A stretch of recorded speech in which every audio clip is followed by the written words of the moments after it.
dilaporkan tidak ngopo ngisruh untuk mama bukan nang ngisruh ini motor hilang susu ada susu yang apa medsos kembalikan motor saya kehilangan motor bingung makanya malah jadi bahan dengan netizen kotakan sebut rokok iya.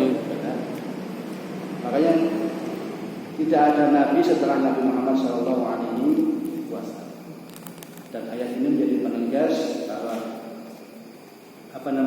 Quran itu diturunkan kepada Nabi Muhammad dan Nabi Muhammad itu menjadi penutup para nabi.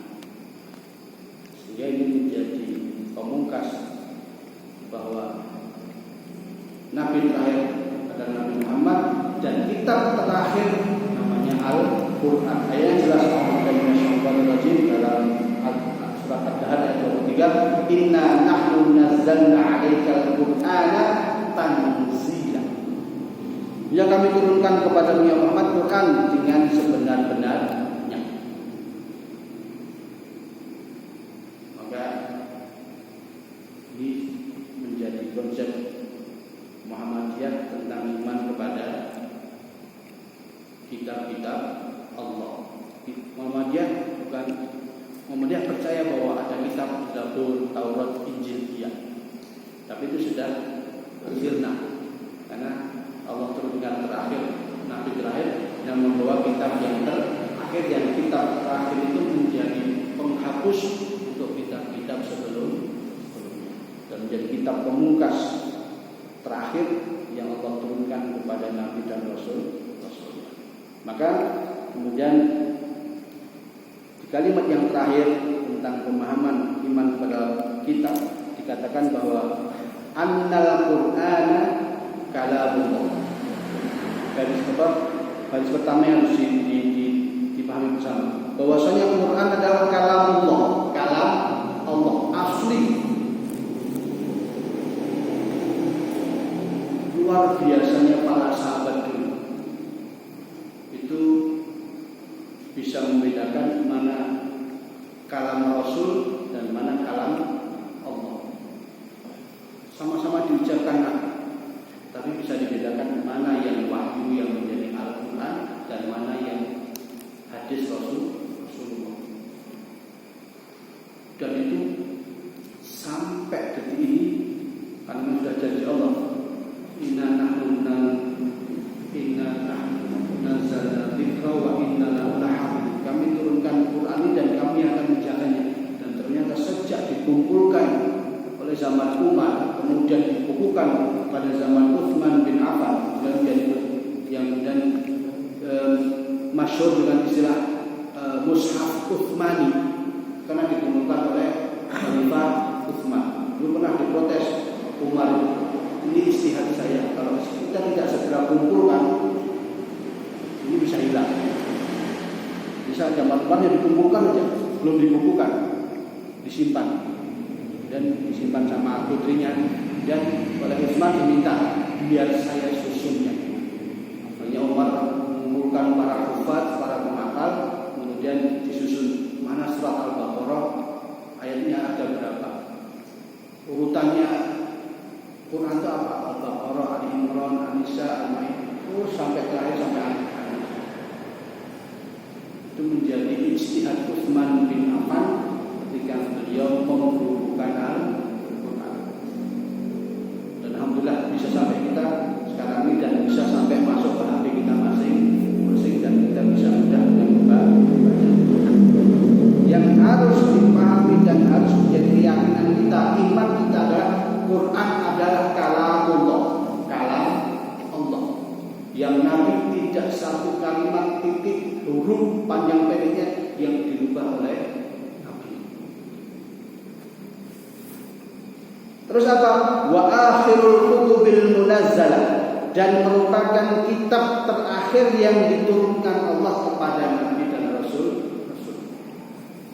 Berarti tidak ada kitab setelah Al-Quran. Terus apa? Wa annahu yashtamilu ala ma lam yashtamilu ala merangkum, memuat sesuatu yang tidak dimuat oleh kitab-kitab sebelumnya. Yaitu apa? Minasyara'i, dari syariat, wa makarimil akhlak, dan tentang akhlakul karimah, wa fadhailil ahkam, dan kesempurnaan hukum-hukum Islam. Kalau kitab-kitab yang lain tidak ada. Betul Pak, kering-kering. Ya, semutan. Pak Sanjor. Kalau dalam kitab yang lain hanya menjelaskan tentang akidah, tapi Al-Quran itu juga menjelaskan tentang akidah, menjelaskan tentang muamalah, dan menjelaskan tentang jagat raya, alam ini yang sampai ke sini belum semuanya bisa diteliti oleh umat manusia. Maka karena itu menjadi kitab terakhir, maka Allah jadikan itu menjadi kitab yang begitu sempurna, yang itu akan abadi sampai kiamat. Yang sampai detik ini tidak ada satu orang pun yang mampu membuat satu kalimat itu seperti ayat. Wong Arab dhewe iki ora iso Pak. Semeneh awak dhewe sira wong Arab. Orang Arab sendiri aja itu tidak bisa membuat satu kalimat saja yang bisa menandingi Al-Quran. Karena Allah sudah tantang juga di Al-Quran. Di Al-Baqarah suratnya yang Wa in kuntum fi raibin mimma nazzalna 'ala abdina fa'tu bi suratin mithlihi wa syuhadaa'u min dunillahi in kuntum shadiqin. Fa in lam tafalu walan, Allah sudah katakan, kalau sudah Allah pakai kata lan, tidak akan pernah, berarti sampai kiamat walan tafal. Wa in lam tafalu walan tafal. Bahkan Allah bilang datangkan semua makhluk untuk rembukan bareng dari Quran dan tetap nggak bisa. Tetap nggak bisa. Buktinya sampai begini. Titik salah saja konangan. Mesti Quran itu yang ada penerbit yang cetak Quran kok salah panjangnya aja langsung diambil.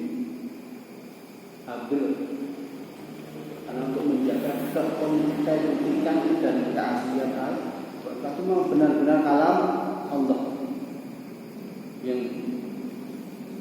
orang Arab yang ahli syair, ahli balaghah itu dia, mereka ketika menafsirkan atau mengkaji ayat itu, mereka menemukan banyak makna yang luar biasa yang tidak ada habis.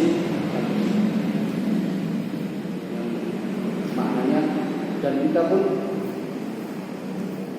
di yang galapan ini yang muat apa yang tidak muat pada lainnya itu kitab-kitab Taurat, Zabur, dan Injil yang tidak ada di sini.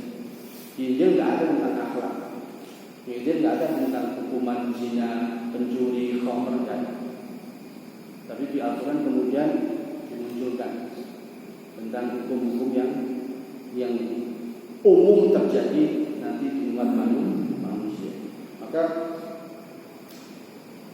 karena di sini ada kalimat wa khataman nabiyyin, maka dan di sini juga disebutkan makarimul akhlak. Maka dalam Al-Quran pun ditegaskan bahwa Nabi yang kita utus pun merupakan Nabi yang memiliki akhlak yang mulia. Dalam Al-Quran surat Al-Quran ayat 4 katakan Alhamdulillah minasyaitonirrajim wa innaka la'ala khuluqin adzim. Sesungguhnya Allah ya Muhammad memiliki akhlak budi luhur yang akhlak atau budi pekerti yang luar biasa. Maka dalam ayat lain dikatakan Alhamdulillah minasyaitonirrajim laqad kana lakum fi rasulillahi uswatun hasanah liman kana yarjullaha wal yawmal akhir wa dzakara dari penegasan Allah bahwa penuntut para nabi ini penuntut yang luar biasa. Dia tidak punya kekuatan seperti Musa, tidak punya kekuatan seperti Ibrahim yang bisa dibakar, tapi dia mempunyai tinggalan yang itu akan abadi sampai hari kiamat, yang bila orang yang berpegang teguh pada itu lam tadillu abadan, tidak akan pernah sesat selama. Makanya Nabi mengatakan taraktu fikum amrayn in tamassaktum bihima lam tadillu abadan, kitabullah wa sunnatu Rasulullah sallallahu alaihi wasallam. Aku tinggalkan kepada kalian dua perkara. Jika kalian berpegang teguh pada dua perkara itu, lan tadillu abadan, kalian tidak akan tersesat. Yaitu kitabullah Al-Quran wa sunnatu Rasulullah sallallahu alaihi wasallam, sunnah-sunnah Nabi Muhammad atau hadis-hadis Nabi. Yang hadis Nabi itu luar biasa, ditemukan oleh ulama-ulama yang mereka sudah mendedikasikan hidupnya untuk hadis. Bukhari, Muslim, Dawud, Tirmidzi, Ahmad, Tabrani, Ibnu Majah. Yang paling diakui kesolehannya kan Bukhari dan Muslim. Itu yang hadisnya ditemukan di dua. Ya. Para ulama mengatakan itu hadis yang paling kuat. Maka kalau perhatikan dalam Al-Quran ayat-ayat tentang akhlak pun banyak. Di antaranya yang saya coba kutip di sini adalah A'udzubillahi minasyaitonir rajim wa ibadur rahmanil ladzina yamshuna 'alal ardi hauna wa idza khatabahumul jahiluna qalu salam. Ayat tentang ibadur rahman, hamba-hamba Allah itu adalah orang yang mereka berjalan di tengah bumi hauna, tawadhu, rendah akhlak. Wa idza khatabahumul jahiluna qalu salam. Ketika mereka bertemu dengan orang yang bodoh atau orang yang tidak berilmu, qalu salama, mereka tidak angkuh tapi bersikap dengan salam, lembut, rendah hati, tidak mencela, tidak menjelek-jelekan. Ayat yang lain juga tentang sikap lemah lembut. A'udzubillahi minasyaitonir rajim wa khfid janahaka liman ittaba'aka minal mu'minin. Rendahkanlah bahumu. Ini kalau dibahasakan orang Jawa nunduk, rendahkan bahumu pada orang-orang yang mengikuti sikap. Kalau kepedulian, ayat lain alladzina yunfiquna fis sarra'i wad dharra'i wal kazimina al-ghaiza wa 'afina 'annas wallahu yuhibbul muhsinin. Berbagi dalam keadaan susah ataupun senang, dan orang yang bisa menahan emosi. Dan banyak ayat lain yang menjelaskan tentang akhlak. Maka kemudian Nabi pun mengatakan untuk mengukur keimanan seseorang, yaitu diukur dengan apa? Bukan sholat, bukan zakatnya, bukan hajinya, tapi diukur bagaimana akhlak. Nabi mengatakan akmalul mu'minina imanan ahsanuhum khuluqan. Paling sempurnanya iman seseorang adalah orang yang ahsanuhum khuluqan, orang yang paling baik akhlak. Karena mukmin itu pasti sholat, pasti puasa, insya Allah tidak mampu haji, mesti untuk zakat. Itu memang karakter muslim, mukmin. Tapi Allah tidak melihat itu, karena itu sudah menjadi kewajibannya. Tapi implikasi atau wujud dari apa yang dilakukan adalah apa? Akhlak. Bagaimana akhlak? Ahsanul khuluqan. Maka Nabi kemudian di hadis yang lain mengatakan innama bu'itsu liutammima makarimah akhlak. Sesungguhnya aku diutus ke muka bumi ini adalah liutammima makarimah akhlak, untuk menyempurnakan akhlak. Perlu juga kita pahami bahwa ketika disebut kata akhlak ini jangan hanya dibatasi tentang akhlak kita bermuamalah, itu salah satu. Tapi ketika disebut kata akhlak itu berarti akhlak kepada Allah, akhlak kepada manusia, dan akhlak kepada alam atau dunia ini. Sehingga orang mukmin adalah orang-orang yang shahihun fil aqidah, salihun fil ibadah wa salihun fil muamalah. Yang mukmin yang sempurna adalah orang yang soleh akidahnya, soleh fil ibadah, soleh benar ibadahnya, wa soleh fil muamalah, dan soleh atau baik muamalah dengan manusia dan muamalah dengan makhluk Allah yang baik. Ada pri kemanusiaan, ada pri kedewaan. Nah, kalau mukmin kok masih menyakiti dewa, itu dia mukmin. Karena akhlak dia dengan makhluk Allah, dia menyakiti, tidak menyayang, dan itu bukan ciri orang mukmin ketika dia menyakiti makhluk Allah yang lain. Maka Nabi ketika urusan dengan hewan, maka idza dzabhtum fa ahsinu dzabha. Jika kalian akan menyembelih, maka persiapkan dengan sebaik mungkin. Kan menyembelih kan enggak boleh dengan pisau yang tumpul, harus dengan pisau yang benar-benar tajam sehingga ketika menyembelih itu tidak sampai ngekeng kan gitu. Itu menurut Pak Danung itu mengatakan nek nyembelih kok ngantek ping 5 berarti itu menyakiti hewan dan itu tidak perih ke hewan. Jadi benar-benar siapkan pisaunya dengan sebaik mungkin. Biar apa? Fa'ahsinu dzabha, baik dalam menyembelih. Wassalamualaikum warahmatullahi wabarakatuh. Tinggal 5 menit sebagai penutup. Maka mengapa kitab itu diturunkan? Karena manusia kalau tidak diberi kitab petunjuk atau buku petunjuk, itu sangat mungkin mereka akan hidup tanpa aturan. Negara tanpa undang-undang ambil mau undang-undang iso digawe-gawe selama tidak ada undang-undang.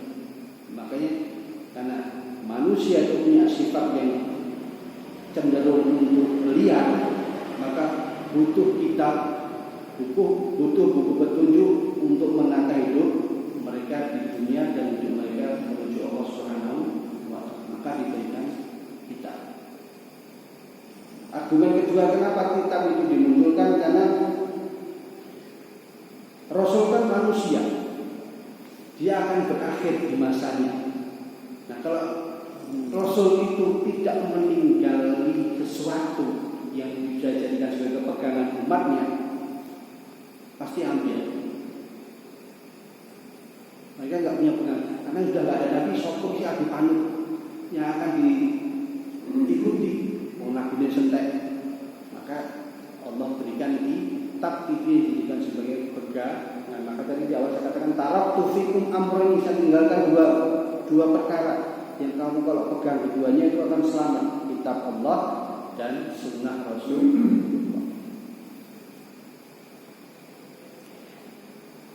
Yang ketiga, kenapa kitab diturunkan? Karena kitab ini sebagai bukti bahwa Nabi dan Rasul yang Allah utus itu memang orang-orang yang terpilih, yang mereka akan memberikan tinggalan yang baik untuk kehidupan umat manusia.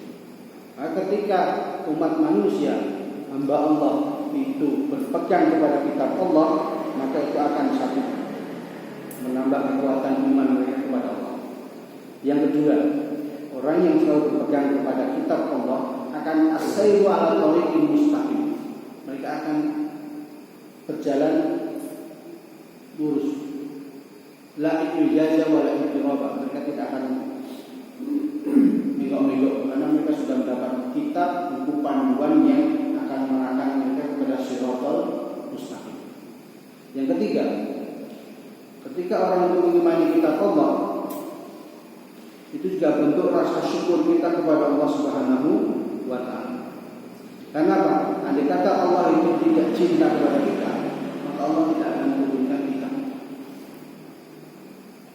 Allah tidak berikan ilham kepada para sahabat untuk membukukan kitab. Jika kita dibukukan dan kita bisa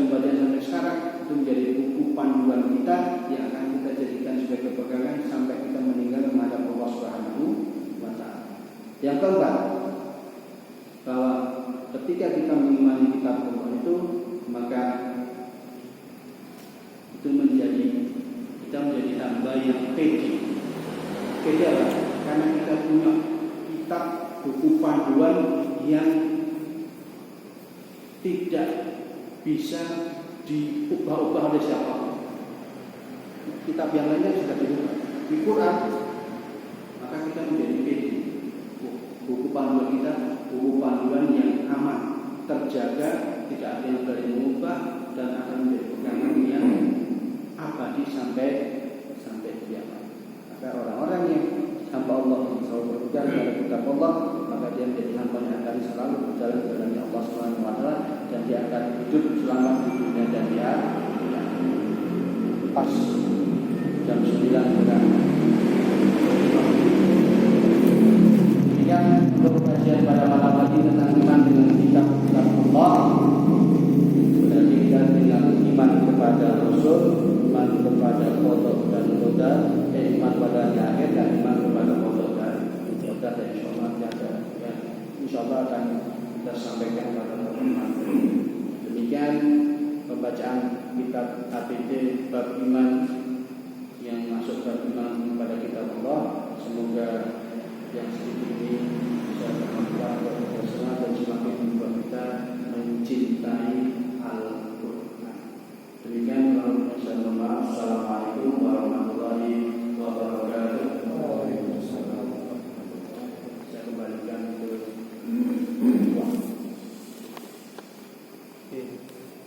Turun Ustaz. ya, saya minum. Iya. Monggo silakan. Ini barangkali ada 1-2 yang ditanyakan atau disampaikan sebelum kami tutup. Monggo sambil disampaikan. Assalamualaikum warahmatullahi wabarakatuh. Waalaikumsalam. Disampaikan bahwa Al-Quran itu adalah kitab yang dijaga langsung oleh Allah, keotentikannya, keaslian. Karena itu merupakan firman Allah. Nah, bagaimana dengan kitab-kitab sebelumnya yang juga firman Allah? Artinya baik Zabur, Taurat, Injil itu kan ya firman Allah ya. Kenapa itu tidak dijaga? Ataukah Allah memang membiarkan itu karena ini yang diimani yang terakhir saja? Karena sebetulnya kalau misalnya contoh Injil itu ya, kalau misalnya keasliannya kitab ini terjaga sekarang, itu mungkin tidak ada orang non muslim kok.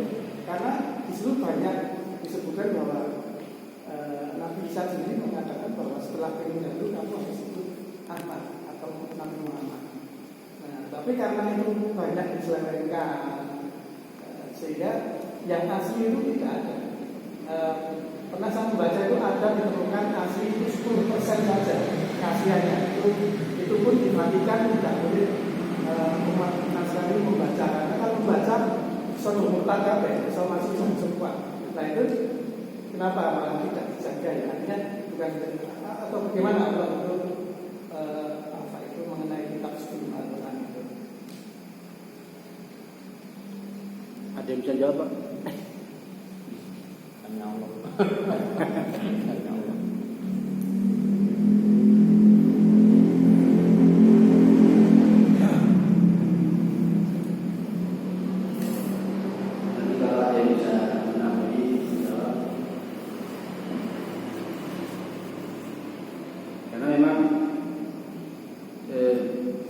Allah hanya sebutkan kitab-kitab itu untuk Nabi itu. Zabur untuk Daud, Taurat untuk Musa, Injil untuk Isa, dan Quran untuk kalau dalam kitab tafsir Ibnu Katsir atau As-Sa'di itu disebutkan bahwa memang ketika kitab Quran ini diturunkan, Allah menghapus, maka tidak ada yang bukan dan komitmen yang Taurat itu yang Nabi Musa dapat di Fitursinya itu kan bentuknya bukan malaikat Jibril menyampaikan ke Musa, tapi Tapi Allah langsung turunkan dalam bentuk tulisan memang langsung di dalam tafsir. Dan itu hanya berlaku saat itu. Dan ketika Musa nggak ada itu yang hilang. Saya nggak tahu kenapa ya hilangnya seperti apa? Ya hilang. Zabur nama